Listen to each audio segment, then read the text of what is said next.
Hi everyone, Comic Book Reviewer here, this time reviewing on issue 2 of Star Wars Obsession.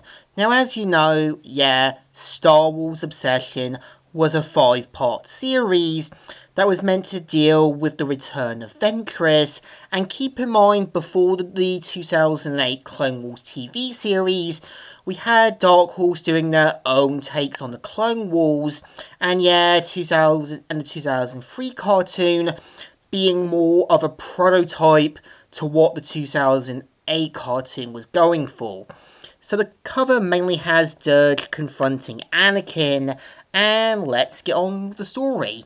It starts off on the planet Naboo. We see how, Anakin is on leave talking with Padme, and even points out that, that they are close to winning the war, and that, the Separatists have been driven back to the Outer Rim, and Anakin hopes that one day he doesn't have to use his lightsaber again, until, they get a surprise visit from Obi-Wan, who points out that he's found out where Ventress is, but we kind of see how Anakin still believes that Ventress died and that he killed her.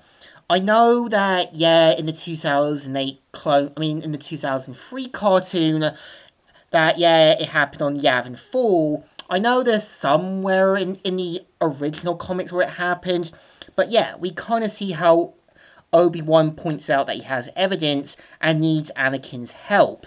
So of course, Anakin has to begrudgingly go with him, and when he takes his leave. Back on Coruscant, we kind of see how Palpatine talks about how, some of the other planets and that once that were occupied by the Separatists and that have been driven back forward. So we kind of see how Bail Organa and that have to come with an agreement. So of course, we see how, Windu decides to go along with Bail Organa to help fix the problem. And we see how, in the Kashyyyk Center, we see Anakin saying, "We've been out here for hours, Master." He finally speaks. "I thought you weren't talking to me." "I got bored. I thought we were heading in a battle." "You sound disappointed." And we do kind of see how Anakin feels like the Jedi Council still treat him as a Padawan, but we see how Obi-Wan reassures him it will eventually happen, where he will prove to be a Jedi Knight. We see how they manage to get to a large ship, and of course is surrounded by numerous of battle droids, like the B-2s and that. And we see how, Anakin uses his starfighter to blow them up, but we see how Obi-Wan has to remind him to not hit the life support systems. So they go in the old-fashioned way, unsure of any survivors. And turns out, the crew members have been massacred in that. And we see how, Anakin manages to find a merchant and checks what's in her hand, but turns out it's a booby trap. So of course, they manage to survive briefly until meeting Dirge, who says, "It ain't correct," which is more than I can say for you. I'm getting tired of ambushing you, Kenobi. So am I. And let's make sure it doesn't ever happen again. And we kind of see how, Dirge basically smacks Obi-Wan around.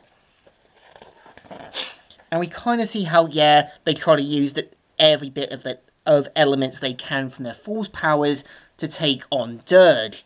So of course, we kind of see how they try to kind of survive and get through Dirge briefly, but they kind of figure out from his ship and that, and probably from how he got in there in the first place, that they might have the coordinates to where Dooku, Ventress, and the other Separatist Council members are. And of course, Obi-Wan asking Anakin if he can deal with Dirge. And he says, "Of course I can. I think."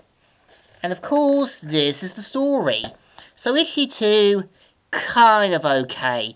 Like I said, if this was like an episode from the 2008 series, we probably would have had something good.